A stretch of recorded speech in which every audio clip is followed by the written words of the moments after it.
Eu gostaria de saber mais a respeito das bases bíblicas com relação à questão dos demônios. Existe realmente algum tipo de hierarquia como os anjos? E se eles têm o poder de fazer milagres como curas ou transformações no estado físico das coisas, enfim, como ferro em ouro ou fomentar doenças nos corpos das pessoas ou até curar doenças, né, também. Tá certo. Danilo, muito obrigado pela sua pergunta. Ela é uma pergunta bem ampla, não é? E contempla aspectos da existência espiritual desses seres que eu creio que são objeto de questionamento também da parte de muita gente. Então vamos começar com a sua primeira indagação a respeito da existência de demônios. Todas as religiões do mundo falam a respeito de seres malignos, maus e perversos que infestam o mundo espiritual ao redor das pessoas e que têm como objetivo procurar o mal delas e assim por diante. O cristianismo não é exceção, com a diferença de que o cristianismo contém a revelação que o próprio Deus nos dá a respeito desses seres espirituais. É somente na Bíblia que nós vamos encontrar a verdade a respeito dos demônios. E ela não deixa dúvida. Os demônios existem, eles são seres caídos, eles eram originalmente anjos, criados por Deus para o louvor da sua glória, mas agora estão num estado de rebelião e revolta contra Deus. Eles têm como objetivo destruir a criação de Deus e atacar a imagem de Deus no homem. Daí o alvo principal deles é o homem como sendo a imagem e semelhança de Deus. Os demônios, ao contrário do que muita gente pensa, os demônios não estão no inferno. Satanás não está no inferno. A gente vê muito isso em filme de Hollywood, né? Verdade. Aquelas cenas do inferno, aquelas chamas, tudo. Como se ele fosse o rei lá. Lá de vermelho, pá de chifre e aquele tridente, né? Futucando os homens lá, fazendo-os sofrer, torturando, né? A verdade é que os demônios e o próprio Satanás, eles não estão no inferno ainda. Eles serão lançados no inferno quando Jesus Cristo vier em poder e glória para finalmente acabar com a atividade deles aqui nesse mundo e dar a eles o castigo merecido pela rebelião contra Deus e toda revolta contra o Criador e o Todo-Poderoso. A pergunta seguinte é sobre a hierarquia, né? Bom, a gente imagina que há uma hierarquia entre os anjos caídos, os demônios, porque os anjos que não caíram, os anjos que permaneceram fiéis a Deus, e que a gente chama de anjo, né? Os caídos a gente chama de demônios, esses anjos, eles têm uma hierarquia que transparece com alguma clareza na Bíblia. A Bíblia se refere a arcanjos, querubins, serafins e a anjos, como sendo mensageiros de Deus. Então é possível supor que haja uma certa hierarquia entre os anjos. Há um anjo na Bíblia que é chamado de arcanjo, é o arcanjo Miguel. Ele aparece como sendo esse anjo poderoso que inclusive confronta Satanás na disputa pelo corpo de Moisés, de acordo com o livro de Judas, não é? Também há uma referência a um anjo chamado Gabriel. É ele que aparece a Maria para fazer a anunciação do nascimento de Jesus.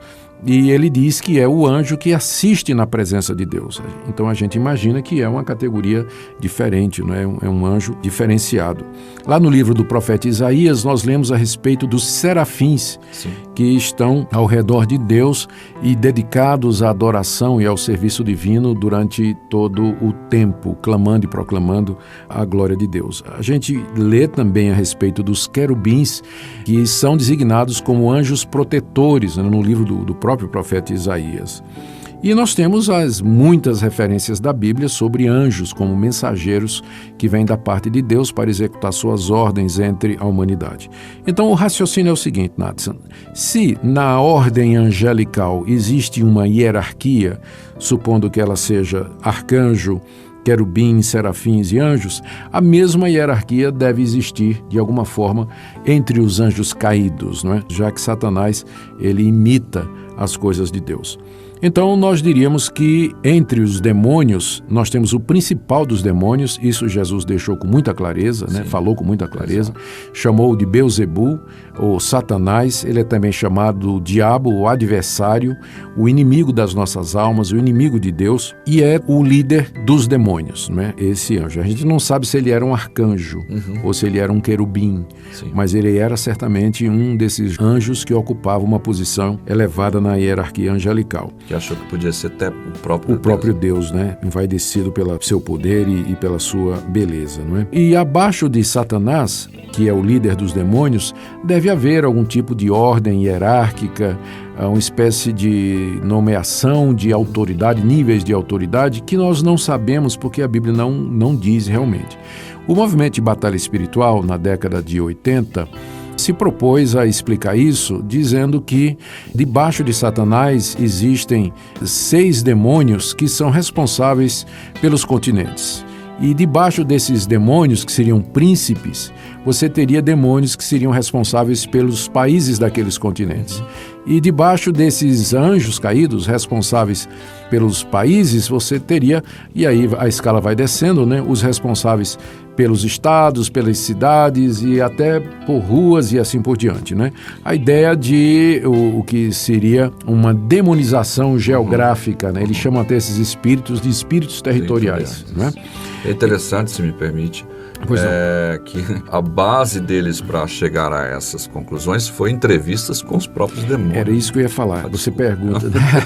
Não, mas é bom que já antecipa mesmo, porque é isso que você falou. Quando a gente pergunta qual é a base para eles dizerem isso, então, invariavelmente, a resposta é que eles souberam disso através de revelações, de entrevistas com demônios, conversando com gente endemoniada. Há uma tentativa deles de dizer que tem base bíblica, quando eles se referem lá ao trecho de Daniel, quando fala do príncipe da Grécia, o príncipe da Pérsia, como se fosse uma referência ao anjo que era responsável por aqueles países ou aquelas regiões. Mas a expressão não está dizendo isso, né? A expressão príncipe da Pérsia pode simplesmente se referir ao demônio que vivia no palácio do imperador da Pérsia e de lá tentava influenciar toda a nação. Não quer dizer que ele tinha um controle geográfico sobre a Pérsia e assim por diante, não é? Voltando à questão, hierarquicamente falando, os demônios podem ser organizados. Nós acreditamos que sim. Há talvez uma outra dica disso, quando Paulo, embora não necessariamente, quando Paulo lá em Efésios, capítulo 6, falando sobre a armadura de Deus, ele diz que a nossa luta não é contra a carne e o sangue, mas sim contra principados, potestades, os dominadores desse mundo tenebroso, as hostes espirituais da maldade nos lugares celestiais. Então, algumas pessoas veem aí 3 categorias de anjos, né? Quando, na verdade, Paulo está dizendo, simplesmente se referindo aos mesmos seres com 3 apelações ou designações diferentes.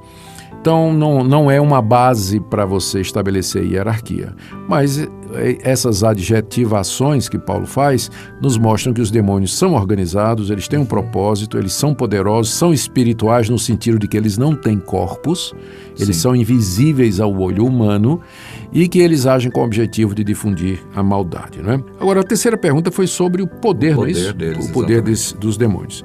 A gente tem que responder a partir do que a Bíblia diz. Exato. Não vale a pena as pessoas dizerem assim, olha, eu vi um caso de um endemoniado, já ouvi essa história, né? Sim. A pessoa estava endemoniada e aí levitou, né? E aí foi jogada e ficou grudada na parede.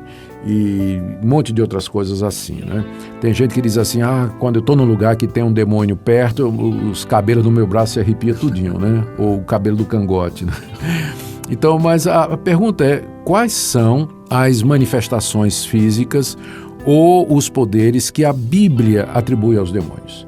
E, é claro, não dá para fazer um apanhado de tudo, né, aqui num único programa, mas a gente lembra, por exemplo, o que é que Satanás fez com Jó. Satanás fez cair fogo do céu, que consumiu o rebanho de Jó. Satanás comandou um vento forte que derrubou a casa de Jó.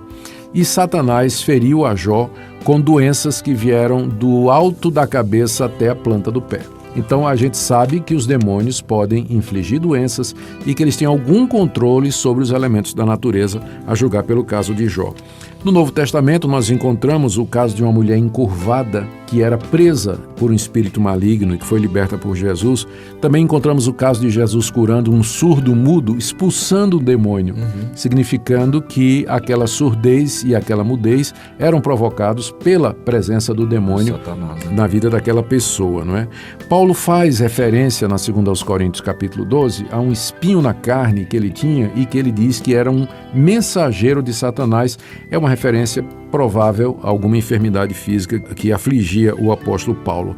No livro de Apocalipse, nós vemos que o apóstolo João menciona que ele viu demônios que pareciam com sapos e que eram operadores de milagres, demônios operadores de milagres. E aí a gente lembra lá o que Paulo diz na 2 aos Tessalonicenses, capítulo 2, que o Satanás, ele opera sinais e prodígios de mentira para enganar as pessoas. Exato. E Jesus advertiu contra os falsos profetas, dizendo que eles são capazes de fazer sinais e prodígios para enganar, se possível, os próprios eleitos. De onde a gente conclui que Satanás é capaz de fazer truques. Com certeza. É capaz de fazer sinais. É a palavra boa.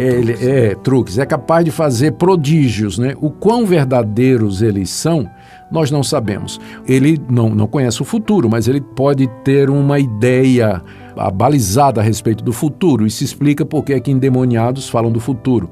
Aquela moça endemoniada, lá em Atos 16, que acompanhava Paulo, né, gritando, estes homens estão apresentando o caminho da salvação, diz lá o texto que ela estava possuída por um espírito de adivinhação.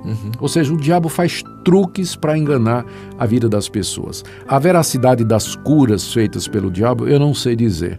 Eu não duvido que algumas delas sejam reais, mas o resultado disso é que a pessoa se torna escrava de Satanás. Fica confusa, né? Não é? E das artes dos poderes das trevas. Essa é a resposta.